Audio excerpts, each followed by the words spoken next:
Hey, welcome back to the Deschutes County Board of Commissioners meeting. This is second half of our day, so we're going to go right to item number 20. Consideration of a collective bargaining agreement.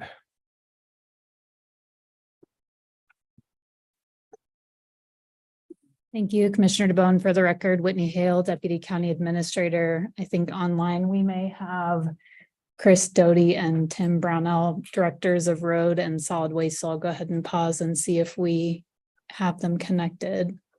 We are here. Yep, we're here. Hello. Perfect. I can see the board, but good to know you're there as well virtually. Commissioners, this afternoon, we're happy to present to you a collective bargaining agreement with the International Union of Operating Engineers, IUOE Local 701. 701 is the labor union for represented employees in the road and solid waste departments. The union has voted to ratify a 3-year agreement that's before you today. And I just lost my laptop. You didn't Yeah. really lose it, did you? Yes. Maybe the battery, yeah? It's technology day today. Well, there must Been be like this the something whole time, yeah. happening out there. We got paper up here though. There we go. We see everybody now.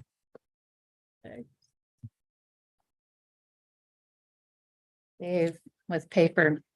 So I now have 2 copies of the staff report, so we'll move forward on this. The agreement that's before you today includes a 4% cost of living adjustment effective July 22nd of this year. And then for fiscal years 25 and 26, it includes a COLA range of 1 to 4% dependent on CPI. This new agreement includes new shift differential and intermittent skill differential pay. It also sunsets the technical standard performance TSP certification program and includes pay grade adjustments for a variety of represented positions. We'd like to thank 701 for their collaboration throughout this process. The bargaining team for 701 included James Anderson, Nate Stokes, Jacob Stallings, Chris Montgomery, Troy Thompson, Joe Jasso, and Ron Preston. The county's bargaining team included Jason Bavuso, Chris Doty, Tim Brownell, Kim Riley, Dave Doyle, Jana Kane, and myself. The county's bargaining team tentatively agreed to the collective bargaining agreement that's before you today and recommends its approval. And with that, we're happy to answer any questions that the board may have. Any questions? No, this is nice work. And I think it was good that you stuck with your July 22nd date for the fee, the COLA fee that I think you earned. What it was at 4%. So that was good that they accepted it. I'm just so glad that the team was able to reach agreement with the negotiating team from the union. Yeah, so this is a third agreement for the year with expiring contracts as of June 30th. So it's really exciting to be able to get this done. And I want to thank everybody that provides all these services. I was at a transfer site in South Side yesterday, saying hi to the folks that were there, and it's just a great attitude serving the people. We know there's lots of, and then I was behind the stripe truck the other day too, and I didn't know if I'm supposed to pass them or not because they were going slow and nobody was coming, but a lot of great services out there, and I want to thank both of those, both groups and everybody that provides these services. Any other comments? Chris or Tim? No, I'd just like to especially, point out the efforts of Jason Bavuso and leading this group. He did a great job. And this is, I think, one of the first negotiations where he's been the lead, and he did an exceptional job for us. So I want to point that out. Great, thank you. Yeah. And I want to thank you for your kind words for our staffs. They work hard in some difficult situations. So we'll pass those along to them as well.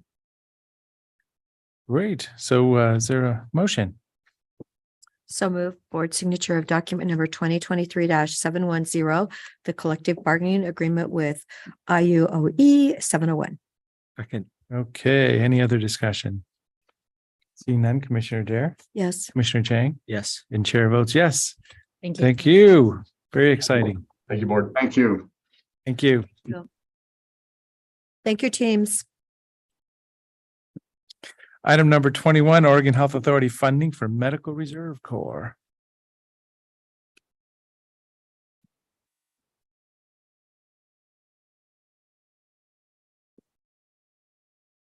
Thank you for joining us.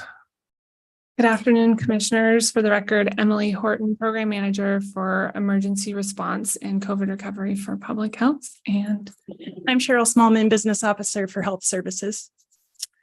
we're here today to request approval for accepting Oregon Health Authority funding under Program Element 12 for our newly established Public Medical Reserve Corps, and approval of resolution number 2023-043, adding 1.0 regular FTE position for supporting that Medical Reserve Corps. Great. And I'll just acknowledge, kind of big picture here. There's history about having a volunteer base and a reserve corps specifically, and COVID sure triggered all that. Who's available? How are we going to do this? Let's all get organized and move forward. So now there's some dollars specifically coming to Deschutes County for this purpose, kind of keep the momentum going or keep the crew together or whatever the terminology might be. So yeah, I'm supportive of this. Yeah, we're really excited for this opportunity to kind of take our volunteer pool that was created during COVID response and leverage that into a new, more robust and well-trained and kind of versatile volunteer reserve corps that we can use for different public health emergencies and other things. Yeah, so my questions about this are just sort of the continuity of the work and the people, or the connection of the work and the people. I mean, we still have a lot of people who are actively volunteering with the county right now. I'm sure somebody is coordinating them. Is the vision for that person or one of those people to move into this position, or is this new position, new recruitment, new person? So this is a new position and a new recruitment, kind of how it's gone with our volunteers that were specifically for those vaccine clinics. Since the public health emergency ended in May, we don't have many opportunities for those people to be volunteering, right? Because we're not having those regular large scale vaccine clinics.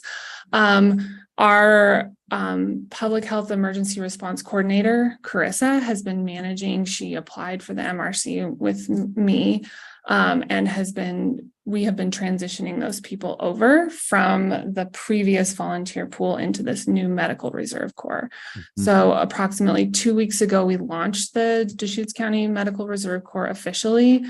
So there's some processes that the volunteers will go through in transitioning from our old volunteer pool into this new Medical Reserve Corps, some additional training and things like that. So Carissa has been managing that, but clearly it's a big job and she has a lot of other responsibilities as well. So it's a lot of work to keep track of and engage actively, 50 to 100 volunteers regularly and provide that kind of ongoing training and engagement and exercises and things that we really think are important to be able to continue this work and make this pool of people able to be deployed in many different scenarios and situations.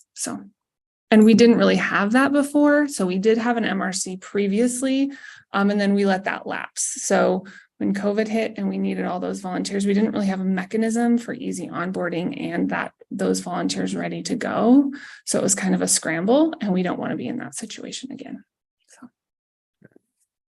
does that answer your question? Yeah. I mean, within the members of your team or people who have been connected with efforts in the last couple of years, I mean, do you imagine that someone will apply for this job, or it could be potentially somebody yes. out of the blue? Yeah, there's either way. I think it could go different directions. So yeah. Okay. And so Emily, this position will be situated within your team structure. Correct. Yes, in emergency preparedness. Yep. So do we expect more funding then in the following 3 years of this?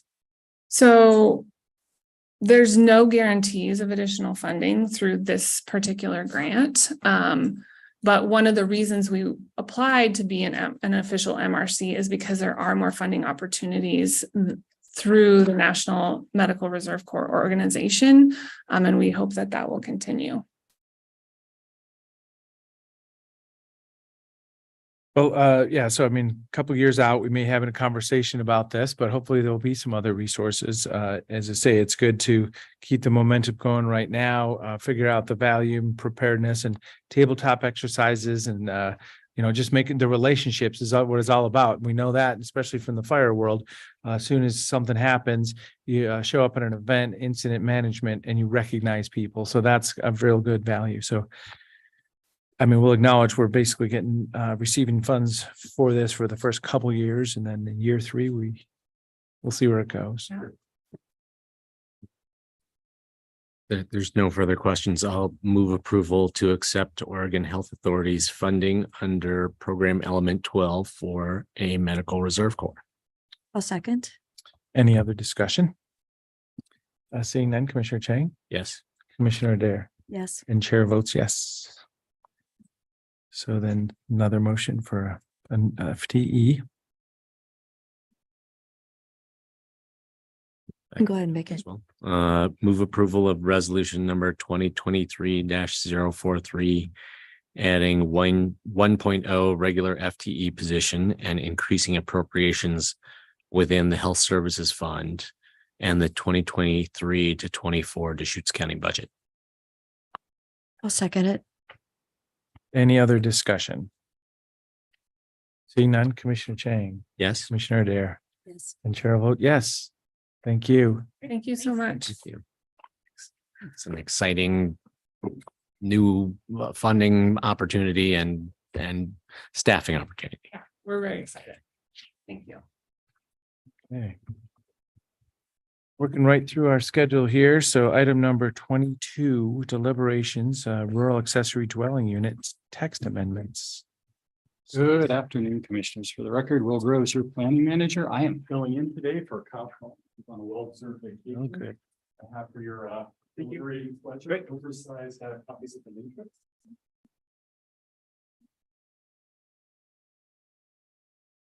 Thank you. Thank you.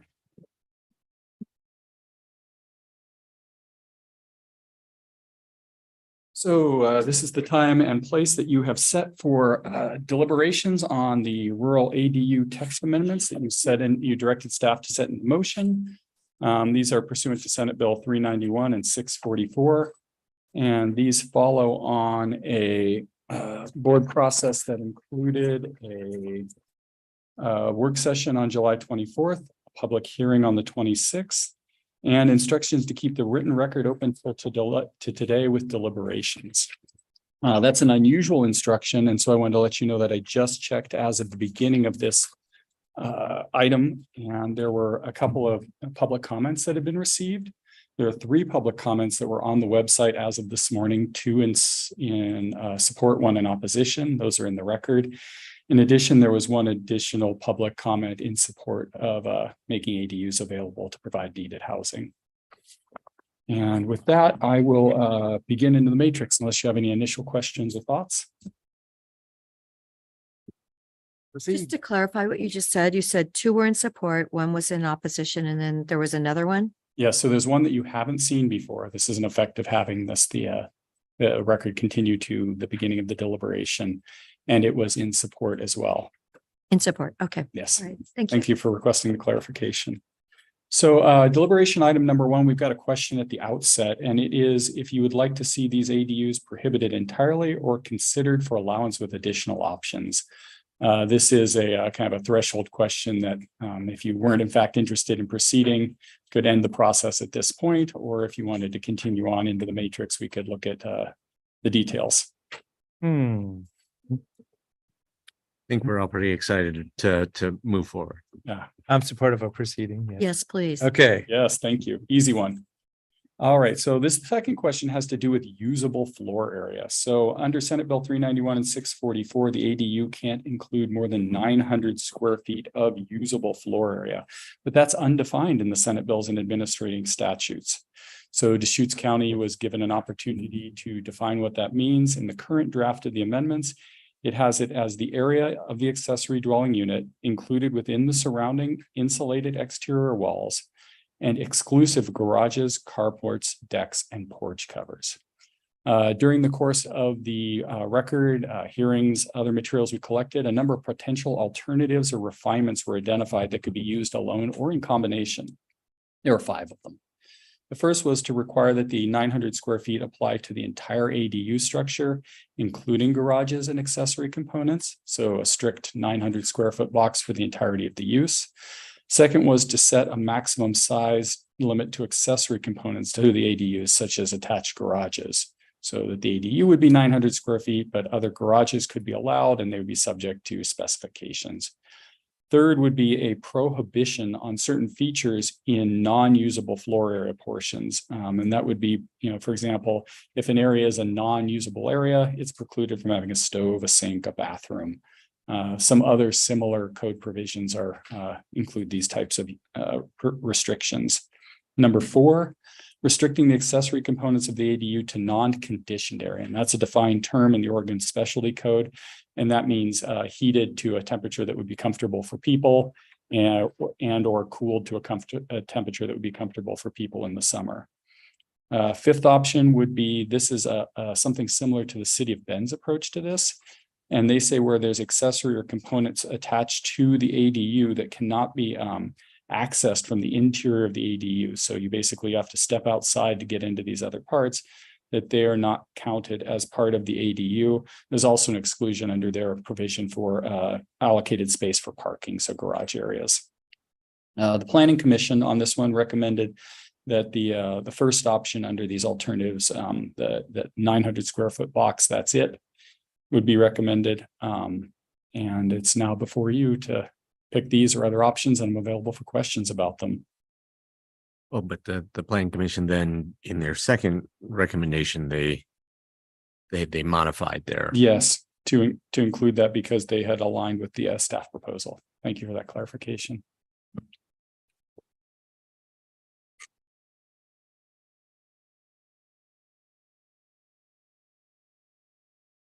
Thoughts? I prefer the one with the usable floor area, meaning the 900 square feet within the surrounding insulated exterior walls, exclusive of garages, carports, decks, porch covers. I would be interested in the second option of setting a maximum size limit to accessory components.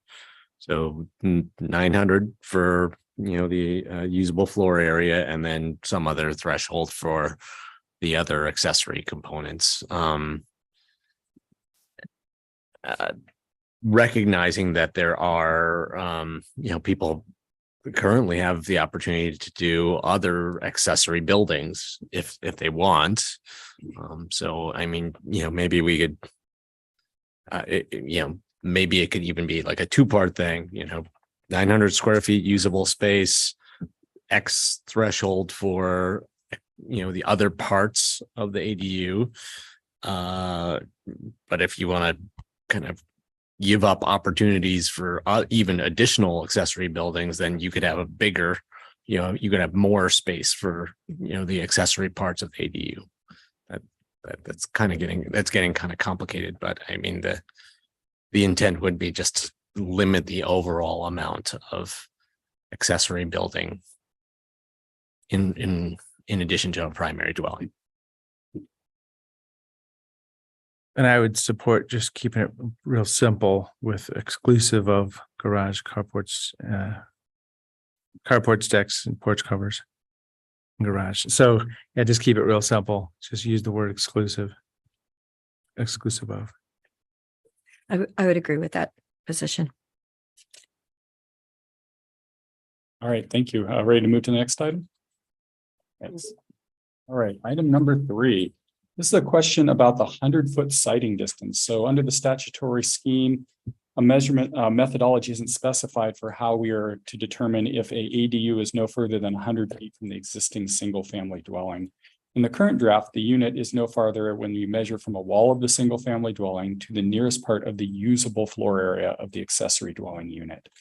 I've got an alternative and a additional alternative based on public comment. The alternative is requiring the entire footprint of the ADU to be located within 100 feet of the single family dwelling. An alternative that came up in public comment was a measuring instead of from the dwelling to the usable floor area, to measure from the dwelling to any part of the structure that contains the ADU. So for example, I'm going to gesture in the air here because I don't know a better way to do it. If you have the dwelling and you have your ADU building, but that building is composed of a garage and an ADU. Under the current version, you would measure from the existing dwelling through the garage to the usable floor area of the ADU. Under the public proposed alternative, you would measure to any part of the ADU structure, which would include the garage. Did that work out okay? I understand the concept. Yes. Thank you. Definitely, yes, understand the concept. So you could have a significantly large garage. And then you could put your ADU over there. And I think specifically some of the public comments that had requested this type of measurement were concerned with that they had an existing building that they could either attach an ADU to through further construction or within the existing structure. And some of them, because of the way their property is laid out, either existing structures or property configuration might fall them out of an opportunity if it was measured as proposed. Again, the statute doesn't specify, so this is at the board's pleasure. So, well, if you're saying, let's say you have an illegal one and you'd like to make it legal and it's in a building now, it's not being used, but it is there. So then you could build like a structure on the outside of that. And then let's say a garage, and then you could measure to that garage is what you're saying? That as described in the public, what I'm calling this or public option, yes, that would be possible, although you could also request text that says you can't, you could preclude people from engaging in construction that causes a structure that doesn't currently comply to become compliant. So as presented, yes, also possible to rein that in. That's important. So the concept could be this may be a way to do it, to include existing something. There's all kinds of scenarios in there, but yeah. If it was 100-foot to, existing building, not just a living space. Well, I start off with wanting to just keep it real simple. Usable floor area seems to be real reasonable. So then it would be a discussion amongst ourselves. We want to, put an extra case in there where maybe there's somebody that could qualify for 100 feet from existing building. That's something. Any thoughts?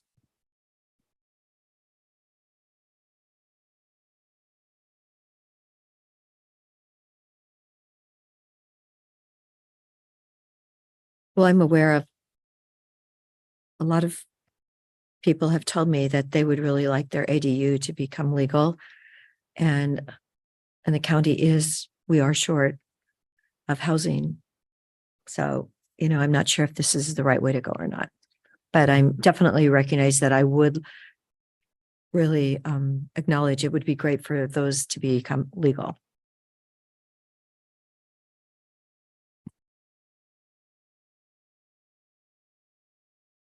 You have nothing to say, or are you thinking? Both? Okay. No, I'm still thinking. But And I apologize for bringing this option relatively late. It had been brought up previously and was emphasized in one of the comments during the week, so I thought it was worth bringing to your attention.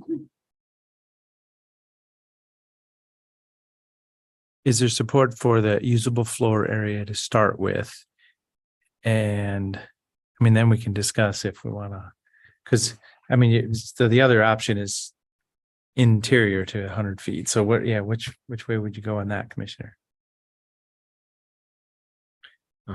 I I like the planning commission's original recommendation, but I also see the value of essentially letting people fill in the 100 feet of space with additional like adding on a garage or something like that. So we start off with usable floor area, 100 feet, point to point, not inside of 100 feet, but the edge of 100 feet, possibly. And then you also support to a building that's existing. I mean, is that the scenario you'd support? At 100 feet, even if it's not the usable area?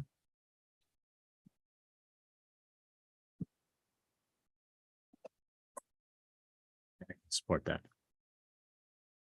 So that starts with the new concept you just shared with us.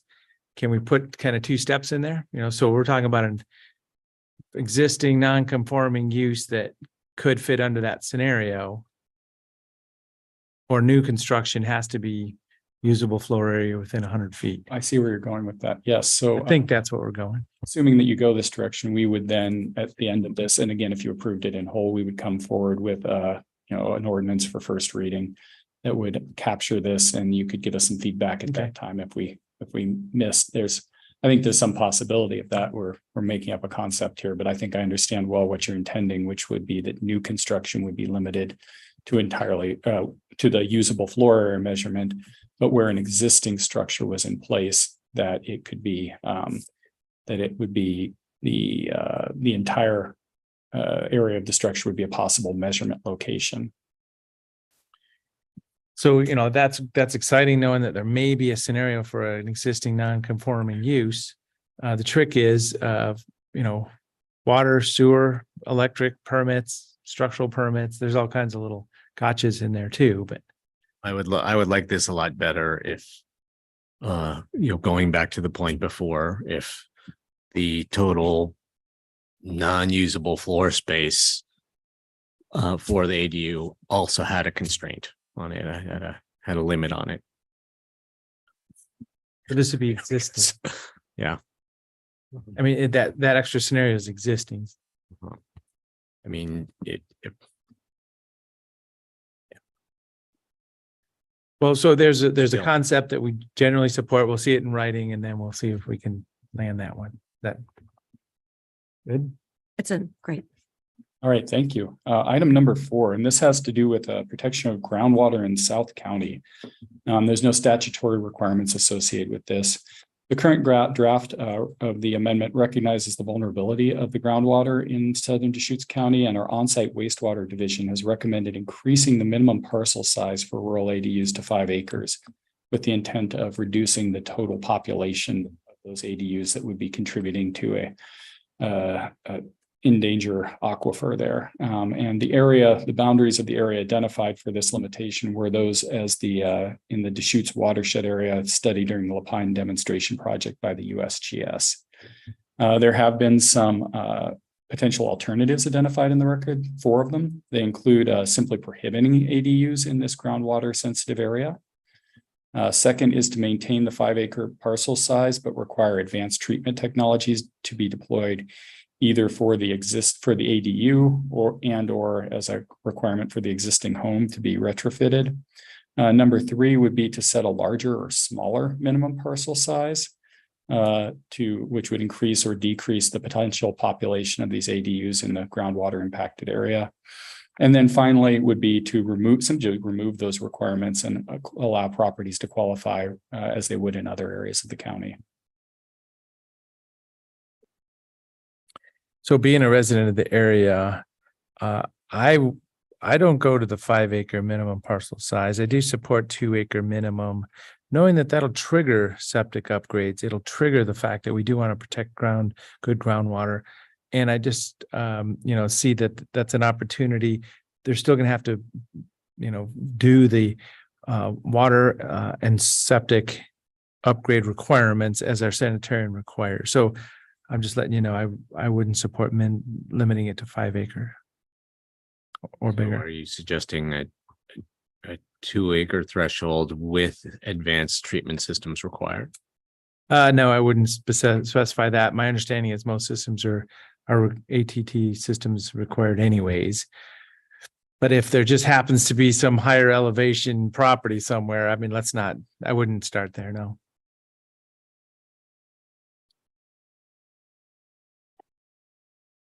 I think it's unfortunate that the DEQ study, we're not going to hear about that for a couple more weeks, just because it seems to be a little relevant. I did think we received some excellent letters from the community stating the reason why they didn't believe that it was necessary to go to 5 acres.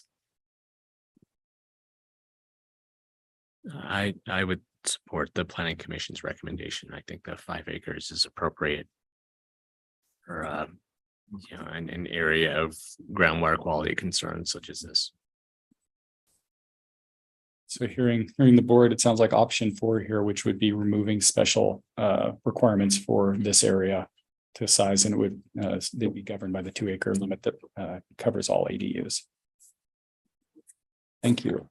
Moving on to number 5. This has to do with the EC analysis, of course, the environmental, social, economic, and energy analysis required when you make text amendments to determine that you're making choices about how you protect Goal 5 resources. So ADU development as proposed would be allowed in designated Goal 5 areas such as wildlife combining zones, subject to the standards of those zones. Any development within sites such as floodplains or wetlands would require conditional use permits with the federal, local, state agency participation and environmental and natural hazard regulations. However, as presently drafted, the proposed amendments don't allow ADUs in the floodplain zone. So the current draft of the amendment has an EC. When you're in an EC, you're doing one of 3 things. You're doing a couple things. You're identifying a use that might conflict with your Goal 5 resources. So there's a potential that adding ADUs could conflict in some way with wildlife protection. And in response to that, you're allowed to choose to allow the ADUs without further wildlife protections. That would be the allow option. You're allowed to prohibit them, saying that the conflicting use is something that is more important on the whole and that you want to see these not allowed. Or you could specify the specific limitations to try and mitigate those impacts. And so under the current draft, it is what we'd call an allow option. Some alternatives and refinements that have been identified in the record would be to prohibit the rural ADU development in the Goal 5 resource areas, and to specify that's the wildlife area combining zone, greater sage grouse area combining zone, and sensitive bird and mammal habitat combining zone. And this was the recommendation of the Planning Commission. They were asked this question twice. The first time they took that position 5-1, and second 3-2. A second provision alternative would be to prohibit rural ADU development in some but not all of those areas. And then finally, the third option would be to develop additional restrictions in coordination with ODF&W or other agencies to improve protections associated with the ADUs, for example, minimal parcel sizes, driveway acres. That development, that type of development isn't in the record at this point.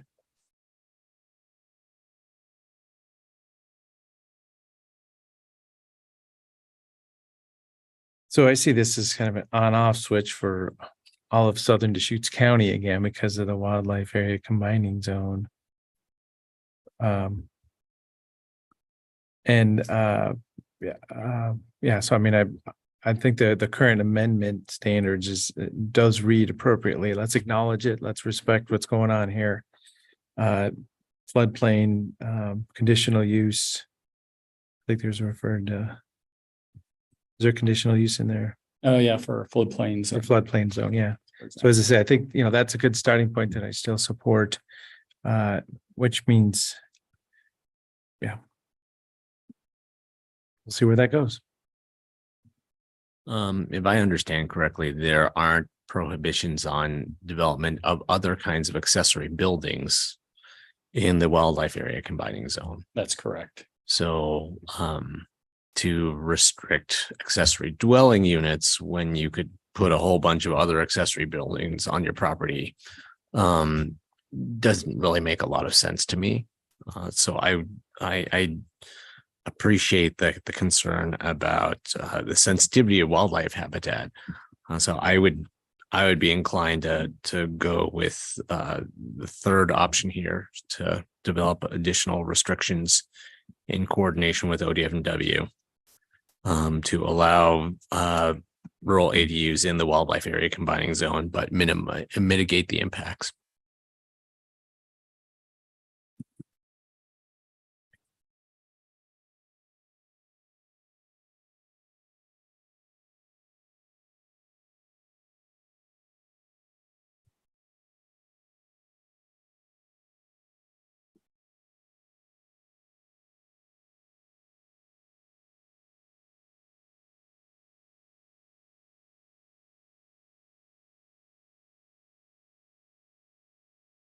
Your thoughts, commissioners? Well, additional restrictions. How can we go simple?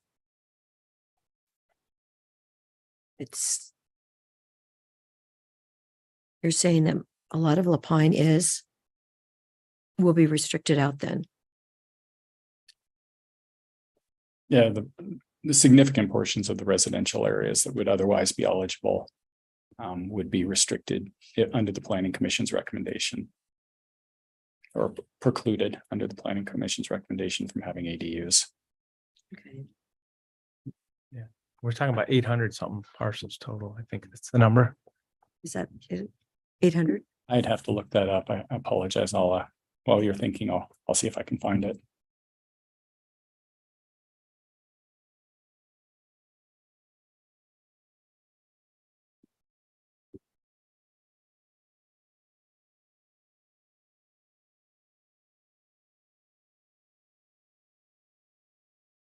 We're just talking, I mean, it's 900 square feet.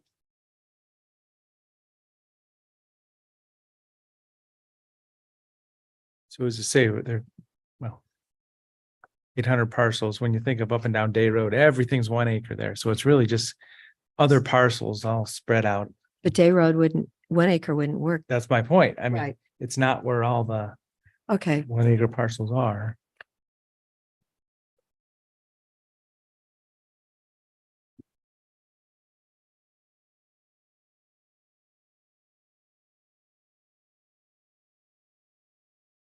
Well, adding additional restrictions. I don't know. I know how the deer walk up my front steps and eat my flowers. So I'm like thinking, okay.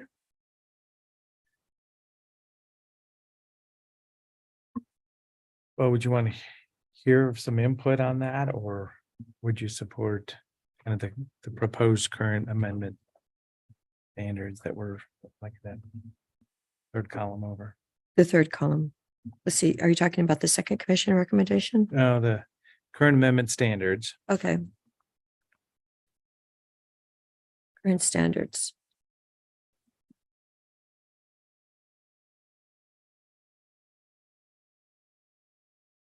Okay. The current standards. So that'll be our starting point, Right. this package. And then, I mean, at this point, if there's any specific things, as I say, when Commissioner Chang, when you mentioned, let's maybe look for mitigating impacts, that just like opens up a book, and I don't know what that would mean. So, Well, there were some pretty specific recommendations in the materials that ODF&W sent to us. So I think that would be the place to start.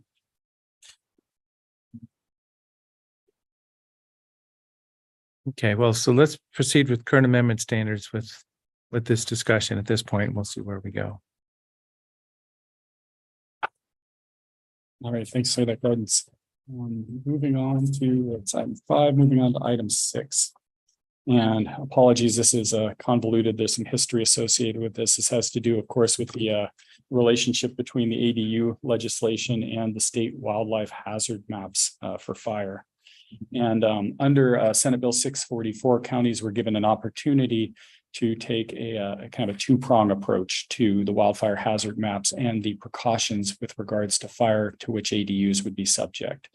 Under the first prong, the wildfire hazard maps have been approved. At such time that they have been approved, you would follow those maps to have appropriate mitigations that were triggered to your level of hazard under those maps. So that might include building code hardening as well as defensible space standards. Under 644, a new lane was opened, and this is for when the wildfire maps have not been approved, and there's an error in the matrix. It has both of these as positive rather than an alternative negative. So in this case, when the maps have not been approved, and that's the state we're in now, an ADU could basically assume the worst and do all building code provisions to ensure that they are hardened against fire. In either case, of course, the statutory provisions require that the dwelling has setbacks from adjacent land zoned for resources and has adequate access for firefighting equipment, safe evacuation, and staged evacuation areas. So that's our statutory framework that we're coming into. In response to that, the current amendment proposes those setbacks and also a requirement that the lot or parcel be served by a fire protection service provider who has training. That training specification comes out of the statutory scheme.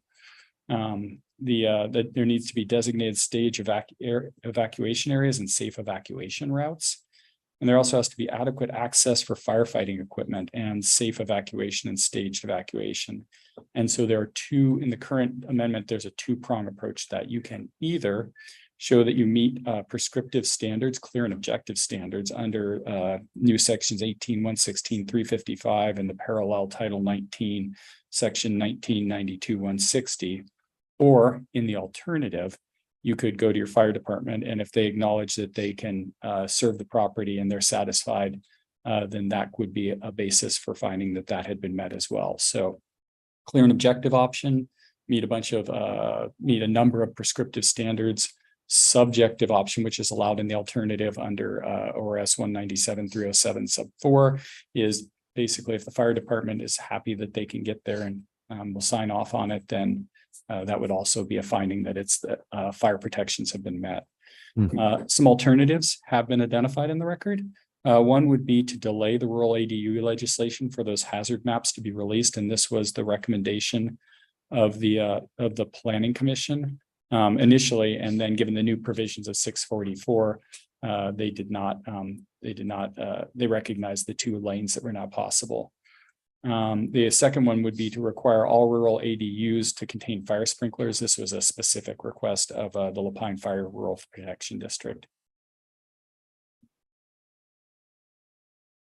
This is a good example of clear and objective standards and Plan B. So it's good to be able to, practice this at this point in time for these items that end up being kind of subjective about, okay, well, how do you design safe?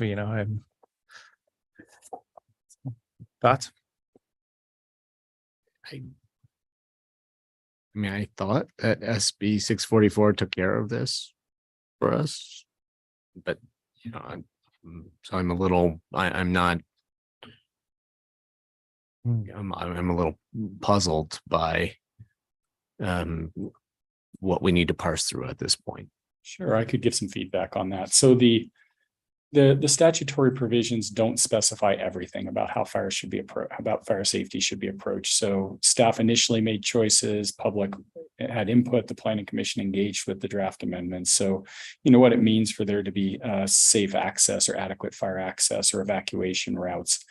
There's a number of choices that have been vetted and proposed and vetted in the process. And this is, I think the question is do you have broadly with regard to firefighting, do you have any concerns or pivots, permutations off the draft approach?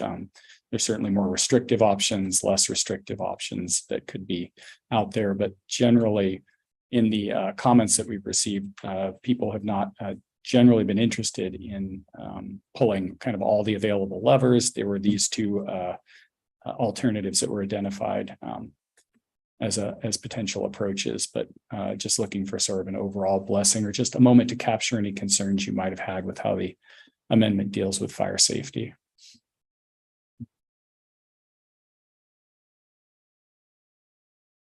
Well, I think it would be onerous to require sprinklers in every ADU. Actually, I had sprinklers in my house, maybe two of them. And honestly, you want the sprinklers outside because that's how you're, if you've got a fire Yeah, this coming. is different than- Yeah, I know, but I mean, it's just, is this inside internal sprinklers in the house? I think that's what he's referring to. I know. Well, that's Like, what I think he's it's like referring here. to, but I know from having a Yeah. fire go around my house, I was really glad the sprinklers outside were turned on Mhm. because I didn't want to have to use the sprinklers inside. Well, I mean, that points to the importance of adequate defensible space Right. and wildfire resilient building materials and building practices, which is. Isn't that all? Isn't that what we're dealing? I mean, isn't that what we do now? You have to have hardening surface, you don't use shake roofs, all those things. We've come a long ways. And that's, of course, an evolving process. So one of the things that comes out of the wildfire hazard maps, and certainly we'll be talking about that, is increased expectations for local builders with regard to fire safety procedures. And so that's something coming forward. I think at the time of the ADUs, there was a concern of allowing a new category of dwelling that was not subject to these, what the state saw as forthcoming requirements for fire safety. And they said, let's have these be first in terms of meeting these new standards. So that's why we have these kind of unusual provisions that we think ultimately there seems to be a state direction towards requiring these for more types of structures. But for today, specifically these standards just for ADUs.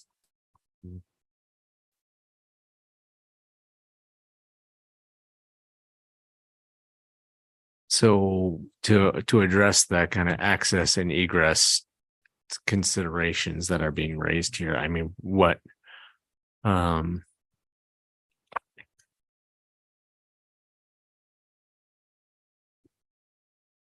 the alternatives that have been suggested for us do not address access and egress.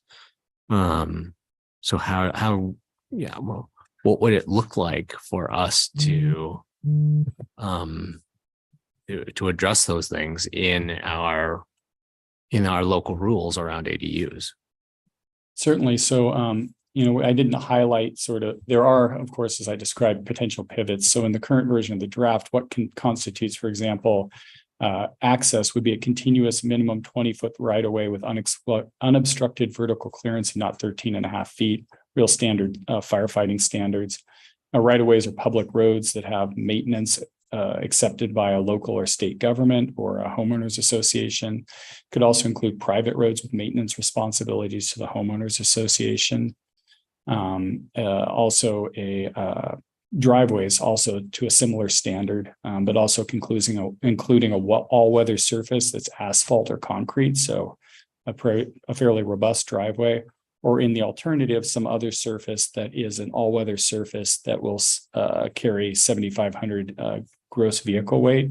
This is something the fire departments look for. They don't want to find their fire trucks stuck in the mud when they're trying to help someone out. And in the alternative, again, clear and objective or subjective standards, there's a safety there, which says if the fire department finds the access is adequate, that's sufficient as well.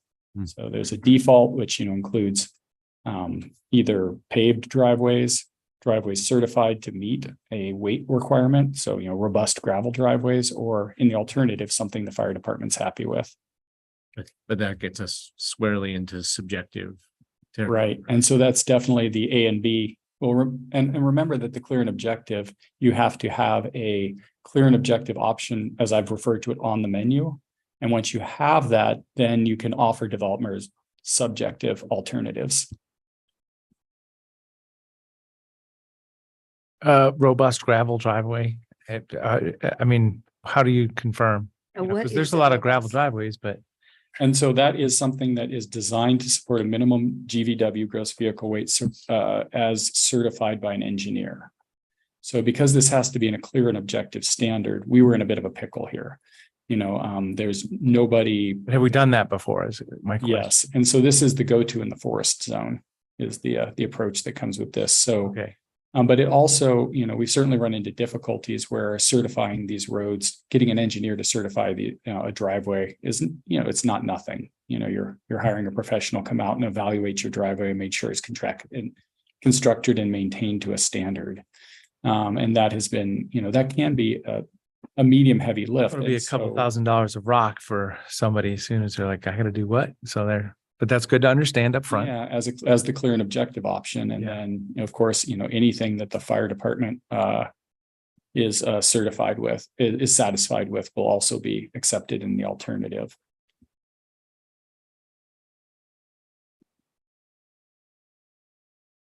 Well, you know that everybody that's building in today's world is incredibly well aware of what is happening with the insurance market, and that things have to be built to the highest standards for fire, prevention, and it's all those important components of your defensible space. So I do find that interesting about the gravel. So I support, starting with the current amendment standards as written with the information you've provided, and then seeing it in the, the final form. Sounds fine. Any other thoughts? That's fine. Okay. Thank you. In the home stretch here, number 7, this is a special area. This has to do with the West Side Transect Zone. So comments in the record identify that allowing ADUs in this zone may undermine the balance struck in the creation of the West Side Transect Zone to both limit residential density and fire hazard reduction. And so under the current amendment standards, rural ADUs would be allowed in that zone. And those ADUs would be subject to all the same restrictions that other dwellings in the zone are subject, including property scale fuel treatments, wildfire mitigation building code standards, and maintenance of open space corridors. So the WTZ West Side Transect Zone provisions would continue to apply. The Planning Commission had recommended initially 6-0 and in a second review 3-2 to simply prohibit these ADUs in the West Side Transect Zone. Alternatives would be to prohibit them as recommended by the Planning Commission, or to consider number 2, if there were additional restrictions specific to ADUs going beyond or different from those that were identified for the dwellings allowed outright in that zone for these ADUs.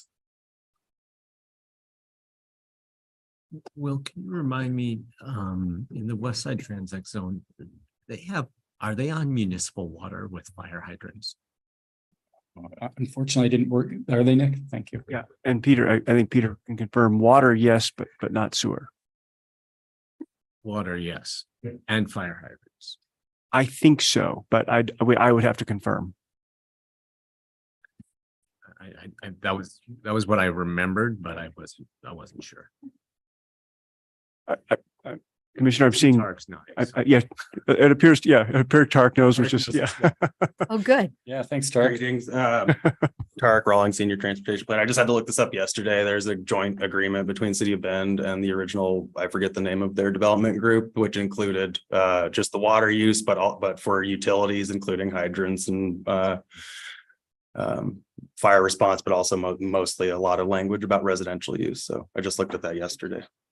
Good question. Yeah. Okay, thank you. Well, I mean, so to me, if West Side Transect Zone, you've already done a whole bunch of work to keep them away from steep slopes, and all of these other conditions are going to apply anyway, and you have access to pressurized municipal water with fire hydrants, then it seems unreasonable to me to not allow people to build ADUs in the West Side Transect Zone.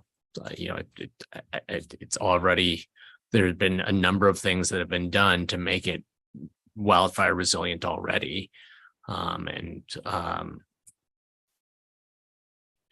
could imagine these ADUs essentially being safer than ADUs in other parts of the eligible area. So I would support not, or I would not want to restrict ADUs from the West Side Transect Zone. See, one of the things that you come across in California is when there is a fire, a lot of times water systems are so impacted because everyone is turning on water that the system really has a hard time functioning. I mean, I've seen that happen. And we do get a lot of our wind from the west here. So, I know that it's has a lot of excellent criteria for the project, but I just, I just want to mention that those two things are something to consider. So I support proceeding with the current standards that were proposed. And yeah, thanks for asking about fire hydrants. I didn't even go down that path. And I understand. I mean, yeah, when it's a bad deal, everybody's gonna Oh, yeah. water at the same time. I mean, look at Hawaii. What happened? Yeah. Looks like Well, it's the wind really was bad. blowing, right? Yeah. The wind was blowing. And when the wind is blowing, it's, as much planning as you have. It's really, it's frightening. I mean, the difference is that, in Southern California, there's not a lot of water. Here we have access to quite a bit of water, between, a network of wells for the city plus the Bridge Creek surface water source. So I appreciate that this is, on the peripheries of the municipal water infrastructure, but I just don't see the same kinds of issues that you would deal with in a place like Southern California. And I'll continue to say that I think that an ADU in the West Side Transect zone, with all of the conditions for wildfire resiliency, I don't think is any less safe than putting an ADU in a whole lot of other places. Okay. Well, support for starting with the All right, thank you. Correct, Last Stan. one. This one has to do with vacation occupancy. So under the statutory criteria, county cannot allow the ADU to be allowed for vacation occupancy.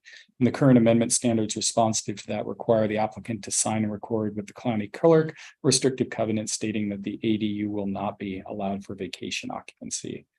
A potential alternative that was identified both by the Planning Commission and other members of the public were to restrict both the existing single-family dwelling unit as well as the ADU from vacation occupancy as a prerequisite for receiving the ADU. This was recommended by the Planning Commission initially 6-0 and in the second review 4-0 with one abstaining. We need housing. And I think we have a lot of vacation housing here. So you would hope this wouldn't stop them if we do make that determination. Just One to of- go ahead with the project. one of the things I've seen is the gig economy and van life people and seasonal activity. So I'd be hesitant to put the prohibition on the primary and the secondary. And the state law requires one of them, but the other one would be an opportunity, just for a property owner, because we're just seeing it. The world is changing right now, and people aren't settling in the same way and we have in the last 100 years even. So I would start with the law as required, but not extend it. Can you refresh us on what qualifies for short-term rental usage? I mean, how long? You got a gig economy worker who comes for 3 months and wants to stay someplace. I actually don't think that that's a short-term rental thing anymore. I think it's 45 days. And so this one is Maybe, I don't know. defined as vacation occupancy is defined in ORS 90-100. And I am scrolling all the way down to number 100. It's 45 days. 45 days. Thank you. Yeah. So as I say, that's the only If thing. somebody comes here for a work project and is staying for 2 months, they qualify as a long-term rental of an ADU or a primary residence. So I would support the Planning Commission's recommendation as well, that we prohibit both the existing single-family dwelling and the ADU for vacation occupancy. You support that also, Commissioner? So it's down to me, huh? Well, as I say, I thought you said that at first, that you supported the. No, I do the think it's, housing. I think it is, we do need the housing. Do I want to go that far with this? I don't know. And of course, could it be something, would it take 5 years to determine that we really had a problem? Let's say we had 1,000 ADUs built and you know, as you said, the people that own the big home move into the little home and they rent out and make a lot of money. Is that going to take over? I don't know. Yeah, it's just providing the scenario that would get me to not require both, but. So, yeah, we're gonna put a final package together for review after this, which Right. version do you want to see to start with? I guess I would put it on both. Okay. Mr. Chairman, if Sure. if I may, Peter Gutowski, Community Development Director. As staff brings back the amendments based on today's clarification during deliberation, I just want to offer an observation as it pertains to the 100-foot sighting distance and the conversation, the concept that Will articulated also with his hands. I'll call it a bridge concept. As right now, Senate Bill 391 stipulates that the ADU can be located no farther than 100 feet from the existing dwelling. And what's being contemplated is, to the extent that there's a non-conforming structure that's A not really nice garage. really nice garage that's not within 100 feet, one could make up that difference by building an accessory structure that conjoins the two, and the entire footprint is within 100 feet. We have not gotten any indications that anybody is contemplating challenging these amendments, but I think it's important to acknowledge that this comes with real vulnerability to the extent that there are objectors, and not just for the text amendment. The text amendment, as you went through today, there was an easy analysis and through that easy analysis, it was found, and the board directed staff to bring back amendments that would allow rural ADUs on all eligible lands that are 2 acre or larger, that are in rural residential exception zones, irrespective of any wildlife area combining zone.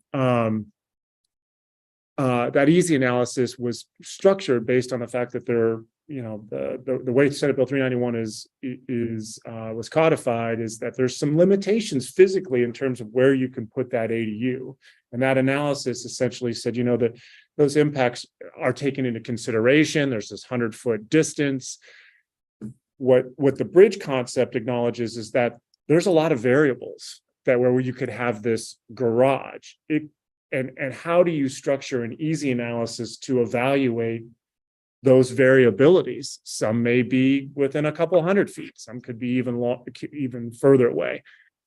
Regardless, it's a board decision. I'm not saying it's not a plausible interpretation of this section. I'm just acknowledging that there's vulnerability once the text amendments presumably are adopted. Secondly, I just also want to make it known, again, I have no indication that someone will be challenging this, but if the amendments are ultimately acknowledged and someone has this situation, one could challenge that decision based on this standard, this bridge concept, and argue, because it's probably going to be the way it's being structured, it's a ministerial decision. They could challenge that decision, and this is after someone's gone through and confirmed they have adequate septic, got a design professional. For all I know, they may have built the structure, because they have to have an existing structure that's within 100 feet. They could put all of this investment in, only to find out when they get a ministerial decision, somebody, a neighbor, whomever, could appeal that decision based on an argument that the county's application of this 100-foot sighting distance is not consistent with what the intentions were with Senate Bill 391. I'm not saying that could happen.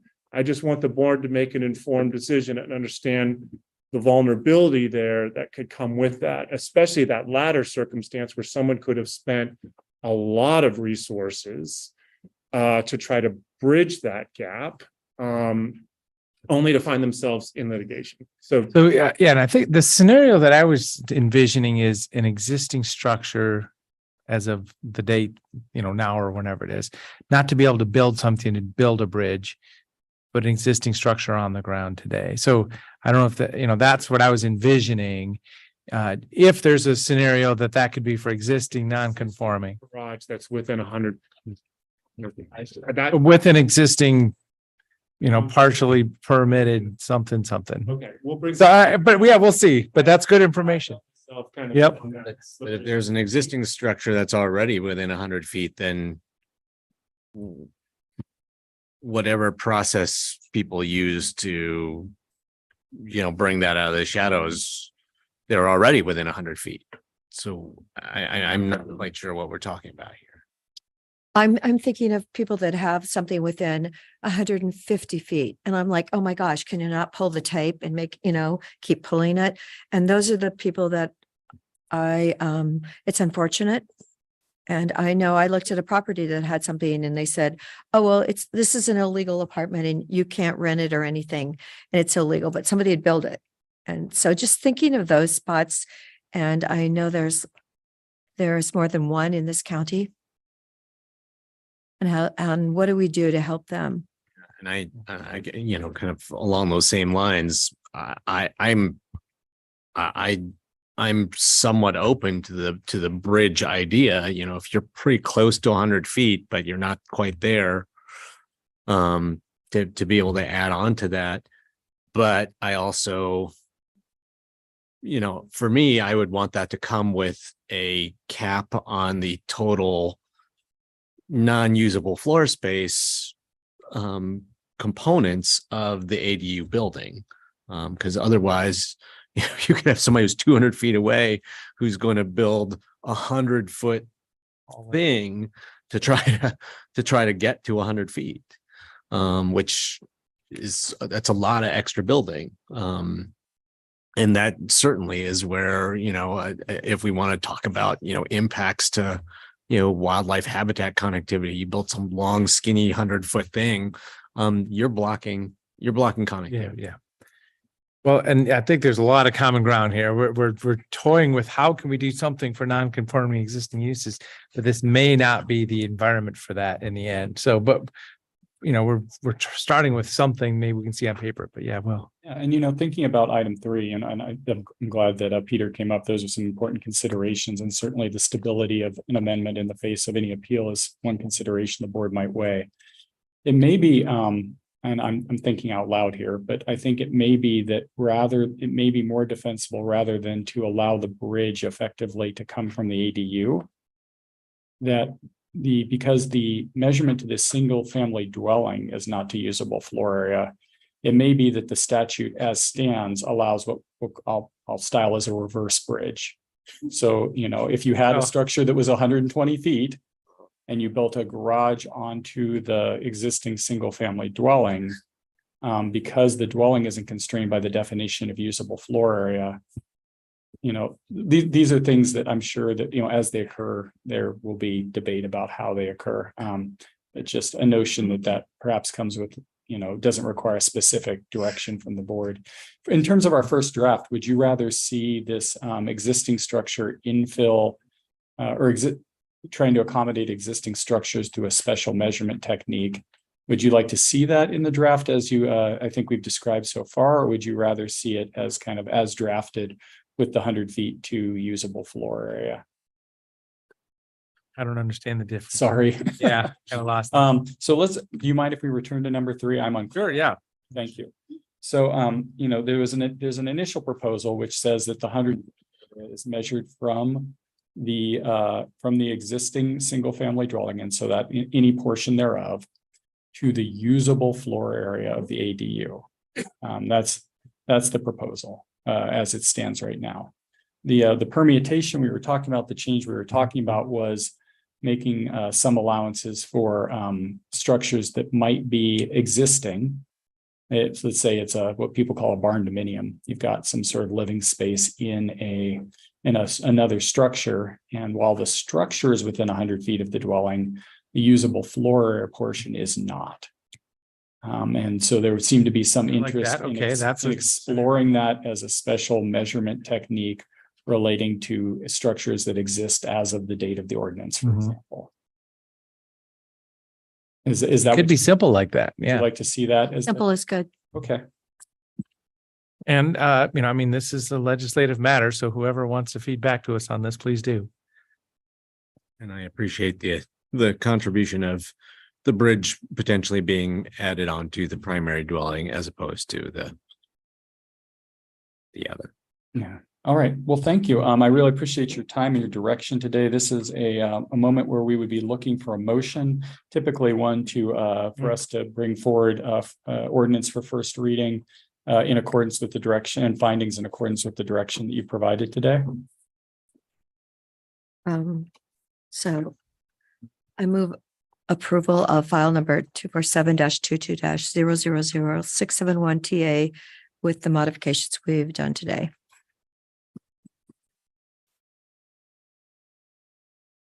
I'm not sure if I'm going to be second.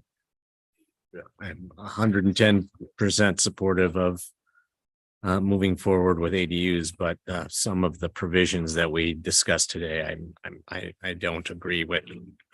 I don't agree with the majority. So that won't be seconded. I will second it. And as I say, this is showing support, a majority support of the board to get to a final written version. So we'll see where that goes. So it's been moved and seconded. Any other discussion? So this might be an opportunity for people to actually remodel their house and move it over if something good has happened, right? So I know people that would like to do that. With wheels and a tongue, that's right. So we're, the middle of a motion. Any other discussion? Seeing none, Commissioner Dare, Yes. Commissioner Chang, No. and Chair votes yes. As I say, this is to get to a written version, so we'll go from there. I will, just so people don't think I'm being, obstructionist. The specific issue areas where I still have concerns about the direction this is going are number 2, number 4, in particular, and actually number 7. I disagree that we shouldn't allow ADUs in the West Side Transect Zone. I thought you did allow that. You didn't. I was the only person that didn't. I mean, I did not actually vote on 7. I believe that that there was 2 votes to keep them out of the West Side Transect Zone. Oh, you voted out not to? I was saying that we should allow ADUs in the West Side Transect Zone, Correct. Yes. and I thought I was the only one. Oh, no. You voted for them, did you, Commissioner DeBon? And I just brought up that I just wanted everyone in the room to be aware of the water issues when you count on water, that sometimes it's not there when you really need it. So anyway, I did not vote, but I know that there's a lot of rules there, so I'm happy with 7. Let's say we can get down to it when we see this package in a final version. Yeah, We well, can talk about items there. well, I think it's valuable to identify where my concerns are early. So Thank you. doing that. Mr. Chairman, I may, just in terms of how staff's going to approach the ordinance. We're not trying to be presumptuous and convey for anyone who's here in the meeting room or watching online.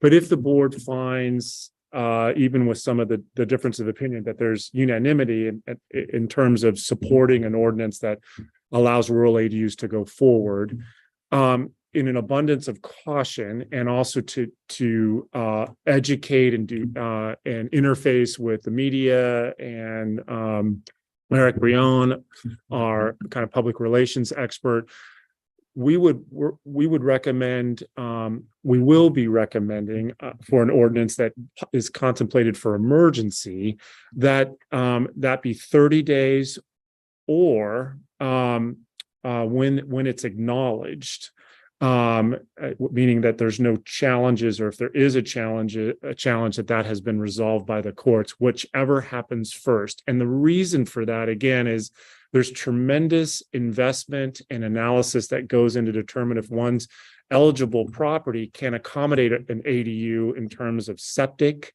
And, there's design elements, and what we don't want to have happen again is having an ordinance adopted. We're doing this huge press release and information that goes out only to have it appealed.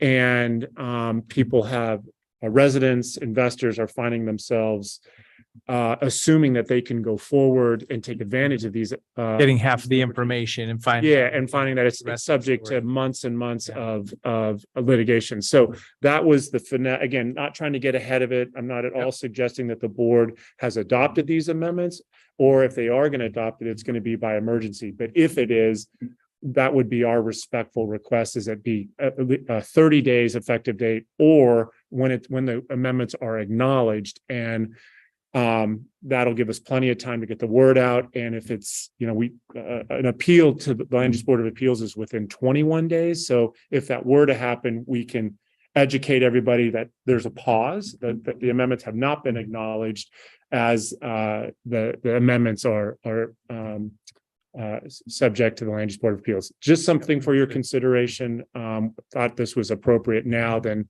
when you have an ordinance in front of you and there really may be momentum to go forward. Thank you. Thank you. Thank you, Commissioners. Okay, at this time, item number 23, ordinance related to destination resort text amendments. I need to say something in relation to this. Sure, yeah, go ahead. Okay.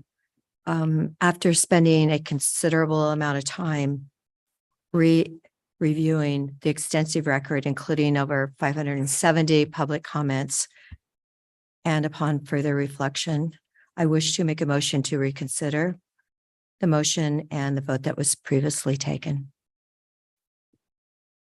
Okay. Yeah, that's we can definitely work with that. If that is the overall vote of the board, then that would be 2-1, technically denying the But text amendment. doesn't commission, someone has to second my. That would be a motion. Yeah, I'm just kind of working through the mechanics, I guess, of what that might do today. But yeah, and for the record, Tarek Rawlings, Senior Transportation Planner. But yeah, happy to hear the discussion.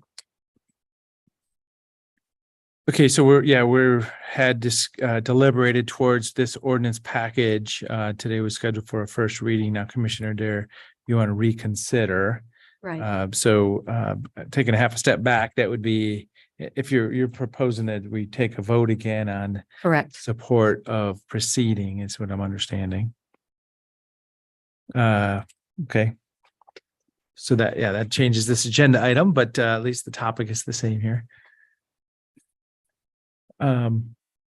Yeah, I mean, any other discussion, or do you want to just make a motion on the matter? Well, I believe there has to be a second to, I'm making a motion to reconsider the motion, and the vote that was previously taken needs to be seconded in order to go forward. Okay, so yeah, that's a motion asking to reconsider at this point in time. Yes.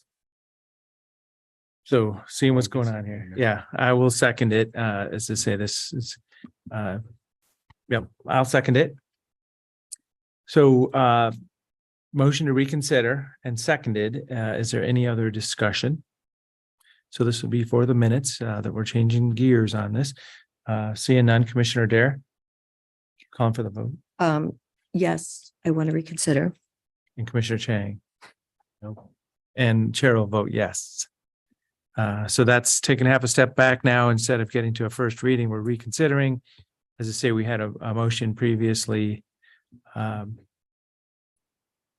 I don't know if there's any other discussion, or you just want to make a motion. So kind of denying the text amendment effort. So then, yes, I will make a motion then to deny the text amendment. Do I need to read? Or just maybe the topic, just making sure we're talking. An ordinance amending the Deschutes County Code. Or, let's see, what is it? Title, file number 247-22-000835-TA. Okay, so as I say, this is where we were at a while ago, and my position is in support of that, so I will second it.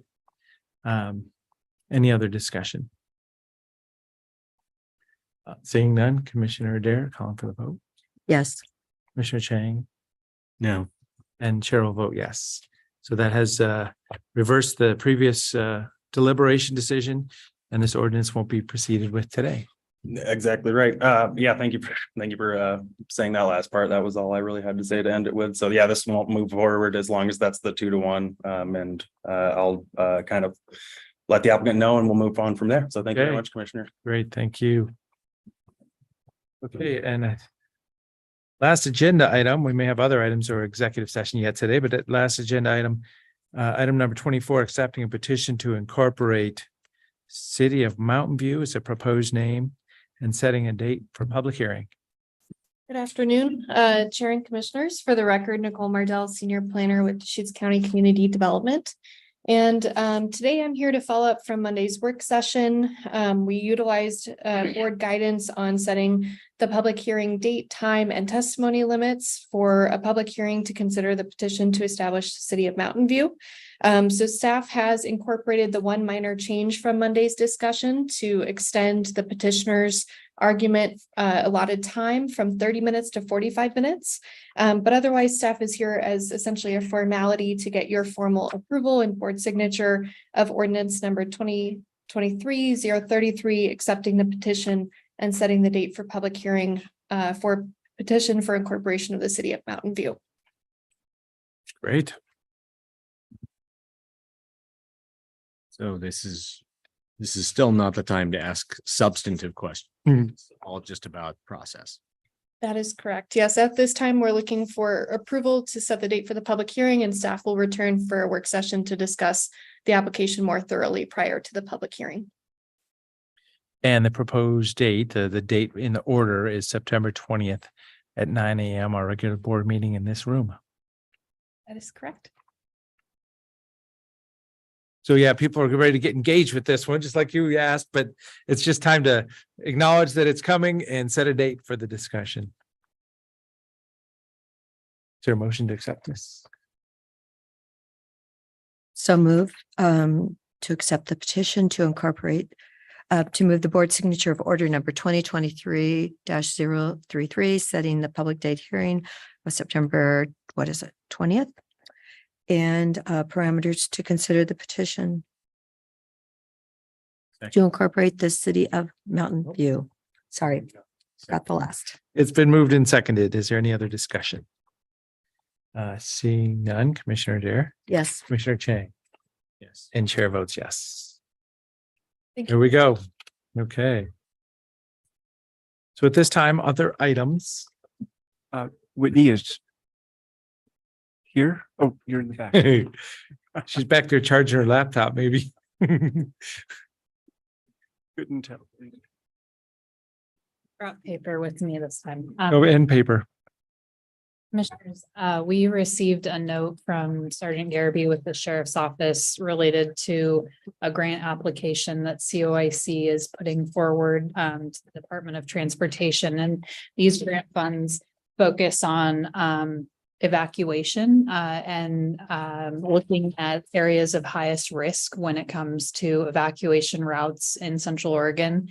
And Crook and Jefferson counties, along with the city of Bend, have submitted letters of support to COIC for their application in receiving funds to kind of take a look at this and look at areas of vulnerability specifically as they relate to our local transportation system. And so we wanted to put this on the board's radar with the potential of, if the board has interest, the county also submitting a letter of support for this application. So I have with me, and I'll pass these out, a draft that Jen Patterson was able to put together, as well as the letters that have been submitted by Crook and Jefferson counties in the city of Bend. So I'll go ahead and pass those out. It'd be late in the process if everybody else has signed the letter already.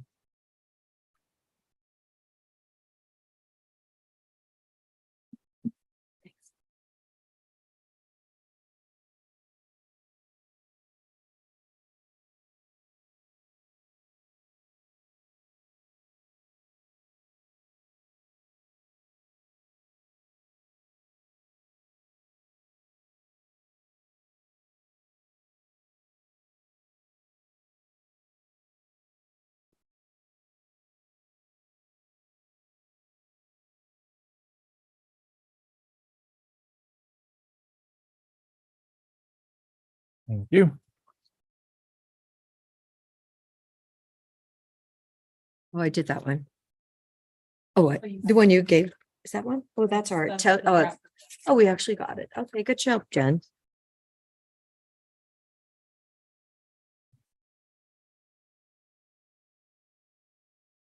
Oh, gosh, I was thinking we could say we have 5 million visitors here, don't we?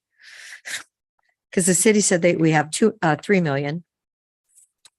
Certainly, if that's a data point you'd like staff to track down, we can. Oh, yeah, it would be, I just thought that was important because that, can be such an impact.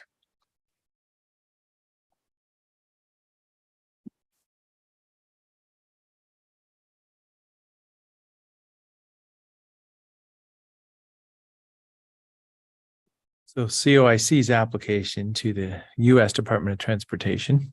Correct. And it sounds like I'm not, COIC is hoping that all letters that are going to be submitted will be submitted by Monday. And so we received this and attempted to turn it pretty quickly for the board's consideration, but are happy to track down any additional information that may be helpful for you as you consider this.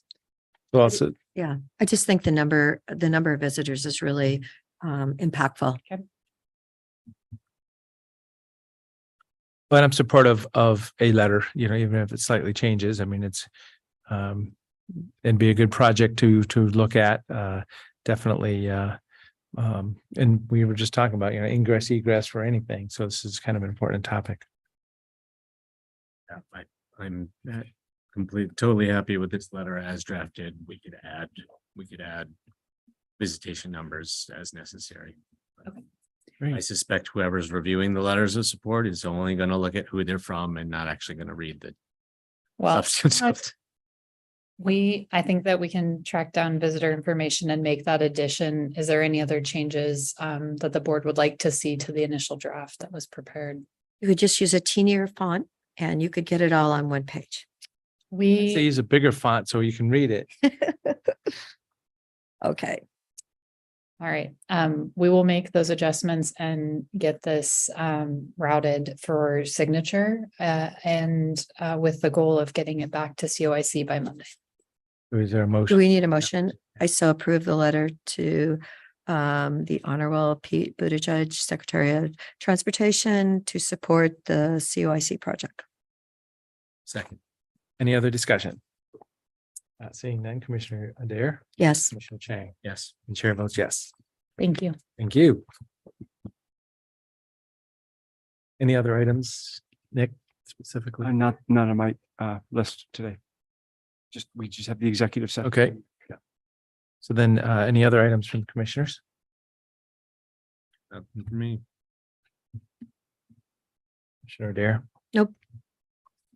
See, I was able to join lunch today. It was a San Francisco Federal Reserve Bank staff person, but it was a good roundtable with workforce, Chamber of Commerce, AGCO, Central Oregon Health Council lady was there, the director lady. Carmen. Yep. Madrid. So it was just and nobody had really done this before. I don't know. He's just coming to town asking, but it's really input to the next time that the Fed meets. And he said, this is going to be an open meeting. So that this is good for Robert to hear or whatever, an open meeting where they don't come in with predetermined, yes, we're going to raise rates or not right now. So that's what I picked up today. That's the kind of environment we're in. They don't know if they're going to raise rates or not. And they kind of need to leave it open for a little while, right till they get to the next meeting. And it's sometimes in September. But we were able to feed back, our employment and economic thoughts during the lunch today. Yes. Yeah, the people on the news this morning are saying a recession in the fourth quarter. I was like, okay. I know And they then, said things are slowing down. Yeah, prayers go out to Lahaina, the island of Maui. I think there was multiple fires, but I got a photo and there looks like there's a huge area that burned and it was all structures, residences and buildings. So it's not a good situation. Okay, anything else for this regular meeting? Seeing none, we'll go to an executive session under ORS 1926602E, real property negotiation.